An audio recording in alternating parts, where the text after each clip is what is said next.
Hello and welcome to another episode of the DJ Project Criterion Collection. And here we're going to talk about Spine 391, If, directed by Lindsay Anderson, 1969. I enjoyed this film, what can I say?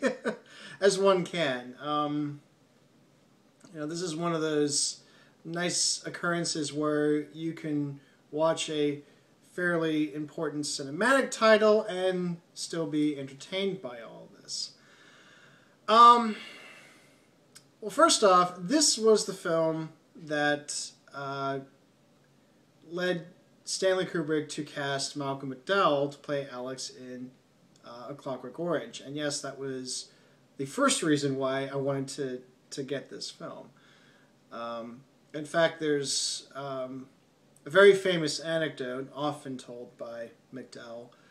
If you're a fan of either him or either film, you probably already know this, but it's quite a good one. But when Malcolm McDowell originally got something of a script from Kubrick, he wasn't entirely sure how to do it. And considering that If was really his first feature film, he had done theater acting and maybe like little bits, but this is the first major role that he had, and so therefore he wasn't as experienced with working with film directors.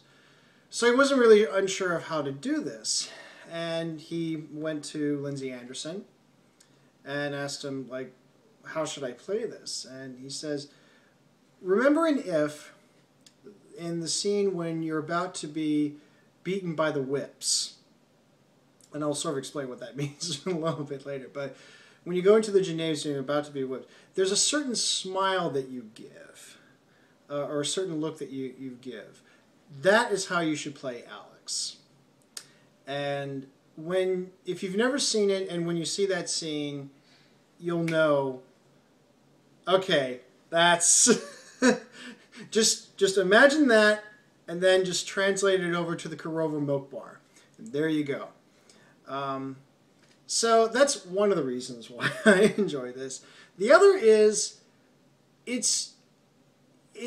I think it gets at that fairly common feeling that one has of going through a school institution and feeling very, very constrained, very, very restricted, and this desire to break free from it, to liberate yourself from it.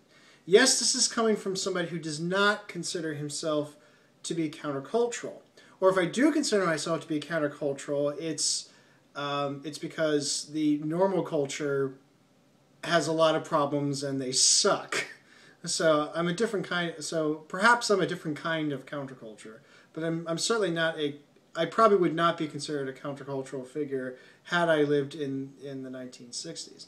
In fact, the other very telling thing was that when they were filming this, the May 1968 was happening at the same time. So it was definitely one of those films that captured the zeitgeist of the time. But interestingly, it still works. Usually with the danger with films that are too informed of their time is that they will feel very dated. And this, surprisingly, really doesn't feel dated. Maybe it's because there are some schools, now I do not pretend to be, I'm certainly not I'm a public school student, but not American public school. Well, not British public school. I'm definitely American public school, but not British. So I don't pretend to go through that experience. But I'm sure things really haven't changed. And in fact, I think even teachers will say that things haven't changed. That students are still have a propensity to be unruly. They want to be free from any kind of assignments and obligations and demands and all those sorts of things. So it taps into that in a very in a very satisfying way, or just, I mean, I think that's the ultimate charm of the film. In fact, I even showed this to a couple of good friends of mine. For the sake of everybody, I'm going to keep it all anonymous, but if you know me, you'll know who this is. This is for. I showed this to them, and they both wanted to. They both felt inspired to do their own little insurrections. Like, wouldn't it be great if we had our own little revolution in this place? Anyways, so what exactly is If? Well, If takes place in this public school, which actually was Lindsay Anderson's alma mater, and it's. I'm trying to think of like the best way to kind of sum up. Your main characters you follow through is Mick Travis, played by Malcolm McDowell, and his two droogs. I mean, friends. See, right away. Actually, that's the reason why Stanley Kubrick. He saw something and was like, you know what, that's perfect. That's exactly what I want. He's somebody. He was somebody who knew what he wanted, and he definitely knew what he didn't want. So, but I digress. But anyways, Mick Travis and his friends. It's very clear that they have very open contempt for where they are. They don't really like the school. They certainly don't like their superiors, and particularly the students that are designated as the leaders of the form of the class, known colloquially as the whips. It's not the official term, but that's just what everybody calls them. They refer to them as the whips, and they are there to keep discipline, keep order, and you can kind of see where this is going. And Mick and his friends they find any and all opportunities to circumvent their authority, to critique their authority, to thwart against them in all kinds of little ways. And it's not, well, the big thing comes later, but for the moment it's these little things, and you can make it does make an interesting point that revolutions are not often these big explosions. We tend to think of them as these big explosive events, like taking over the Bastille, or I don't know, or I'm drawing a blank. I don't know. I don't know what would be like the single explosive moment for the Russian Revolution. But see, there you go. See, revolutions are. It's not about the big event. It's not the signature event so much. It's all these little things that just add up into eventually this big moment. Like when you look at the American Revolution, it's all these little things. It's all the various tax protests, including overthrowing tea at Boston Harbor, and just all these things that just keep adding up, and then finally it gets into this big thing. So it's a revolution in the making. You get the sense that what Mick is doing, and perhaps there's that. There's also perhaps a bit of more. I think it's more revolution. It's clear that there are of a revolutionary mindset. Again, this captures the zeitgeist. For instance, in their study room, they decorate the walls with pictures of various guerrilla fighters and revolutionary groups in Africa and Latin America and in Asia and so on. And so it's that identification, and the way that this school operates, it's quite it's quite a oppressive and arbitrary and hypocritical affair. And I think that's the other reason why I like it. It's that it's you feel that it's not just overthrowing something for the sake of overthrowing. It's because there is something that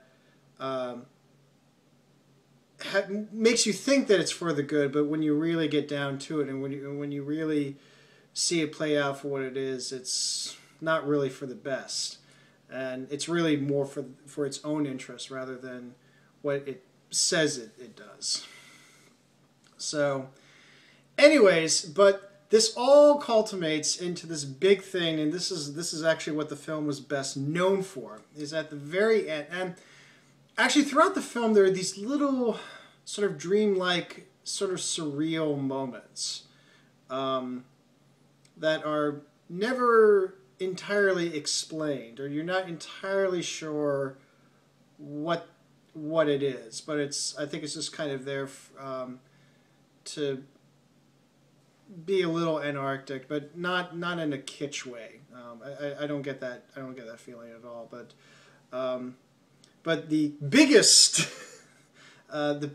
strange moment occurs at the very, very end, where there's a ceremony at the school, and that is the basis of a full-blown revolution, where Mick and his friends, they have taken up to the rooftops and they're shooting down everybody down below. And I believe that was the scene that was filmed while May 1968 was going on in Paris. So there you go. A little bit of eeriness. And now, am I advocating for revolutionary violence? No. Especially since that, in the view of history, most, if not all, revolutions end up futile. You end up just replacing one power structure with another. And this is why I'm very skeptical of anything that takes on a revolutionary tact. It's like, okay, really, really prove this for me. And then I look at it and go, no, sorry, it's just, you're just replacing one set of bullshit you don't like with something else. This is why I was not surprised at all with the way Arab Spring turned out. It was like, oh, Arab Spring is going to be this great one. No, it's not. And then this is one of those times where you hate being right. But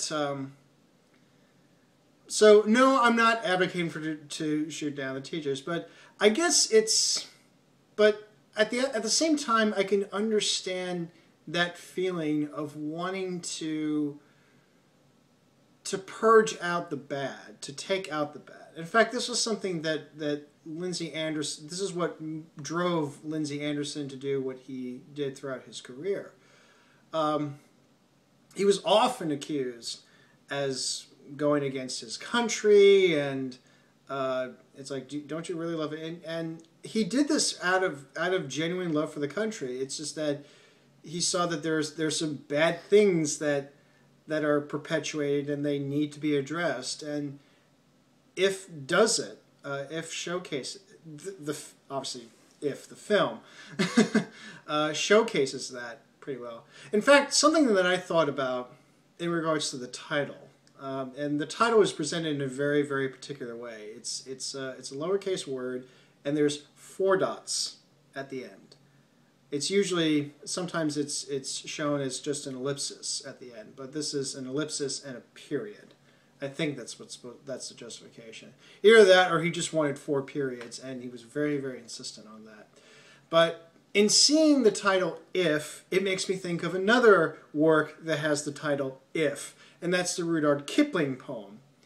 And in my sort of blasé, crass, kind of oversimplified way, I sort of think of this film as, what if Rudyard Kipling was retold through a modernist, by like a modernist film, like say E.E. Cummings, or just someone who's kind of playful, because there is a playfulness in the language, but it's all done to really make a point. It's not done purely for the sake of just doing things. For instance, one characteristics of the film that often gets talked about is that it would periodically switch from color to black and white.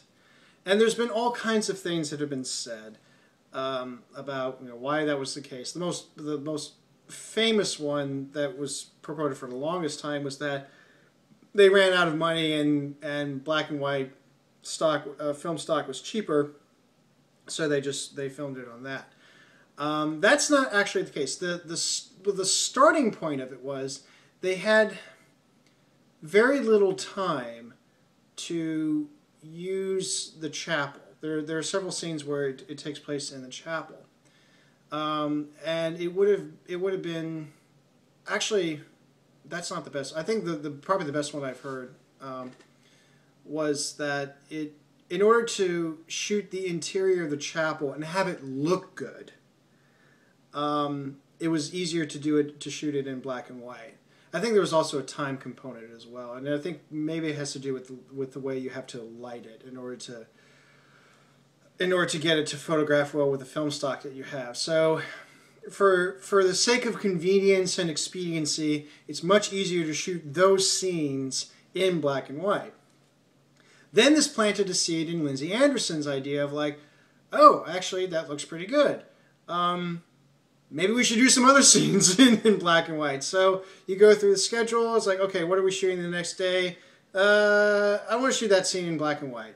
And so there is so then it became an arbitrariness on the part of production. It was basically what scene he felt like shooting in black and white. Seen it enough times, I think there is a subconscious rhyme and reason to it. I'm not saying that it was deliberate. The only thing that was deliberate was just that he decided this should be black and white and that should be color. That's really the only thing that justifies it all. There wasn't any kind of scheme involved, or it wasn't a systematic approach. That being said, there is a kind of somewhat of a rhyme and reason to it. For instance, I've noticed that a lot of the times when black and white shows up, it's usually in nighttime interiors. Not in all scenes. The famous gymnasium scene, that was done in color. But most of the scenes, I would say like probably the more minor incidental scenes tend to be done in black and white, and usually done at night. That's usually when it shows up, but again, it's not a consistent, because there are always exceptions to the rule and so forth. So in the end, it's just that's what Lindsay Anderson wanted to do at the time, and so that scene was in black and white, and the next scene was in color. But it did start with having the interior scenes in the chapel shot in black and white, because it would look good and it would be very efficient, and it was just an all-around good solution. It started from that, and then it became its own thing. So yeah, again, I think it's just that I was going to say this too, because I think it does kind of play a role into why I like it. For myself, for me personally, there were things I liked about going to school, and there are definitely things I didn't like about going to school. And I think that's kind of what I felt that this film does, is that it definitely addresses some of the things that I didn't like about school. And one of the things I didn't like about it was how there's sort of an unspoken social order. And this particularly annoyed me in middle school, where as soon as you got into middle school, it seemed like within the first, maybe even like within 24 hours of the first day, it seemed like everybody was like, it seemed like whoever was designated as popular was automatically chosen. and it felt like there's like this this hidden committee that does it. I mean, that kind of gets into conspiracy theories and such, but really, but you got the sense that for some reason, this guy or this girl or these small group of people are considered the popular ones and worthy of emulation, and you're either with them or you're not. And if you're not, then you're either ignored, or especially if you make a complete spectacle of yourself, you get ridiculed for it. And that's the thing that kind of annoyed me was that I never felt like there's ever really any justification for it. I guess it's kind of in the same way of Lindsay Anderson choosing which scenes are going to be shot in color or black and white. There's no real rhyme or reason to it, and it does sort of play into that a bit, and the way that like for instance the way that the whips are chosen. I mean, I think it's clear that there is some family influence, and this is a British public school, and it is. You know, it's upper middle class. This is supposed to be this, and this is the point that Lindsay Anderson, I think, was really trying to make. This was the school in this time is where the big lesson you learn from going to the school is how the society runs, who's in it, how and the pecking order. It's those things. It's not so much what's done in the classroom. The classroom stuff intrigued me more. That's what I liked about it. I liked actually learning. But the big thing that you learned in school, and I know it's a necessary evil in certain respects, but the big thing the big takeaway that everybody gets out of school, whether they like it or not, is the social order. You learn how the society functions. And for Lindsay Anderson and everyone else who worked on it creatively, they felt that there were some pretty dubious values that were being perpetuated in the name of tradition, in the name of England, of Britannia, of for the glory of God and King, or yes, still Queen at this point, but it's that kind of.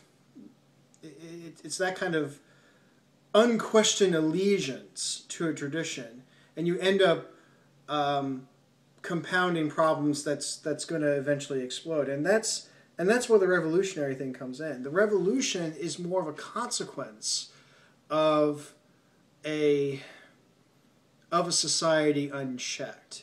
If you allow these little minor oppressions and these minor grievances to go up, to be left unchecked, to let it continue as if, oh, that's just the way it is.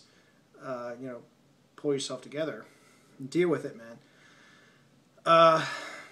Then eventually you reach a breaking point where you go, enough is enough, and you start to do something about it. And so, in a certain sense, it is kind of a fable of sorts, and a warning of what happens when you allow certain things to continue.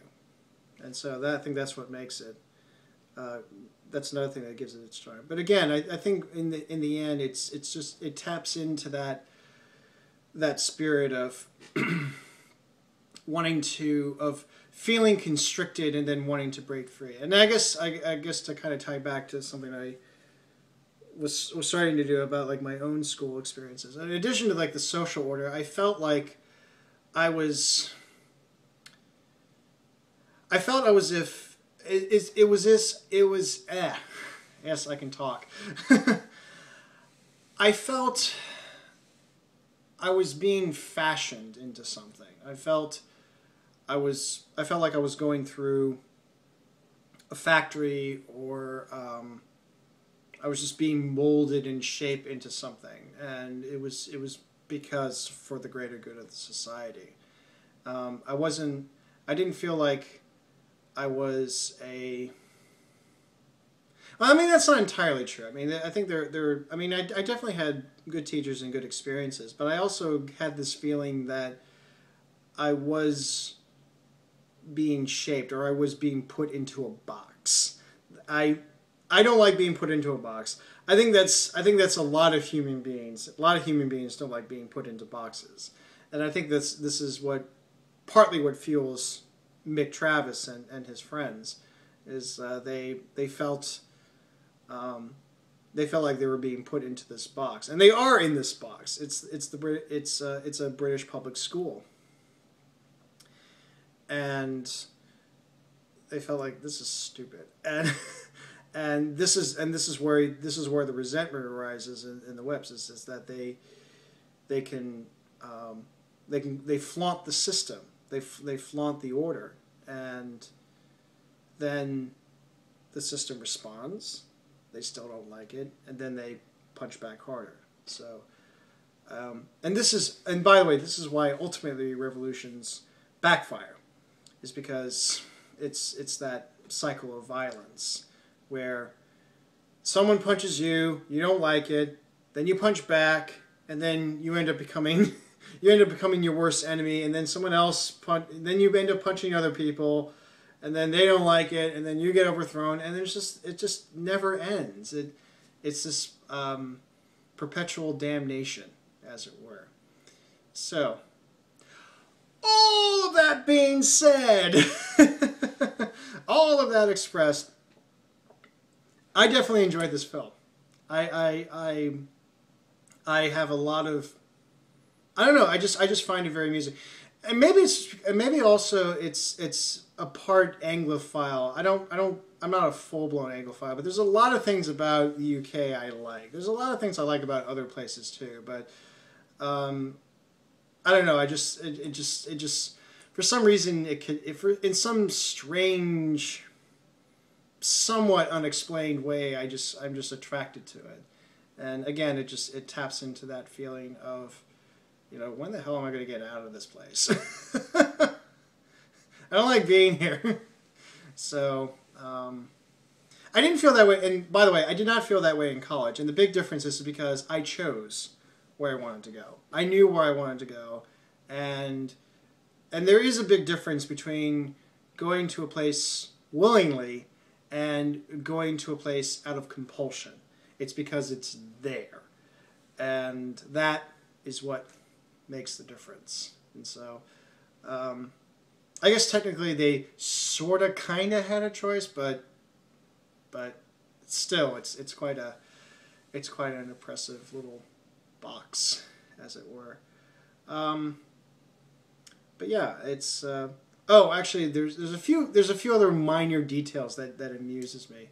One is another example of a very surreal moment was before the big explosion. A kind of precursor was they were having war games, this school, and Mick and his friends they got access to live rounds, and so over the course of the games they have a couple of these bullets, and so they're going to actually fire a couple of live rounds in the middle of a small break, and the school chaplain notices this and then asks that they turn over the weapons. They refuse. He has a little moment of cowardice, and then there's a charge. Mick towers over him and he charges, and then it cuts directly into the headmaster's office, and he says, "I take this very seriously," and presumably that they injured him, not necessarily killed him, but they severely injured him. But what he does is he walks over to this large sort of, I guess, chest of drawer, but just these long store drawers. He pulls out the drawer, and the chaplain is there lying in the drawer, and he gets up. And the reason why is because I want you to apologize to him. And so they all go up to him, and they shake his hand to give their apologies, and then he gets put back into the drawer. That's a very Louis Buñuel moment. There's just something about it that's it was just very, very odd, and I think it's also very it's very strange, but it's also in a strange way it feels very real, because it kind of shows how it's viewed. It's not that he's a human being, it's that he's an issue that is just put into a drawer, and then you take it out and then you put it back in. So that's one little detail. The other little interesting detail is that this film, when Cannes started up again, because there was no 1968 Cannes Film Festival. This entered into competition in 1969, and this was one of those years where there were 3 films that were contended to win the Palme d'Or. One of them being Z, and this was one of those, the juries had to figure out, okay, how we're going to do this and everything, and but the Palme d'Or eventually went to If. Now, the president of that jury was Stanley Donen, who directed Singing in the Rain. And now you know the rest of the story. It's like, oh crap. This is actually the fun part of going into film, is you find all these little connections and so forth. You look at actors, and you look at directors, and you look at just little motifs and everything. It just becomes this big little web and such. You know, it's the kind of thing that may make you become magister cinema in the end, but at the very least, it entertains me. That's not in dispute, and hopefully it would hopefully amuse you as well. So yeah, it's very clear that I'm going to definitely recommend this. And maybe you'll like it, maybe you won't. But again, I like this film, and of course I'm going to recommend it to any and all who are interested. If anything that I said sounds interesting, that's probably a good indicator that, okay, this is worth checking out. So, If. And until next time, take care.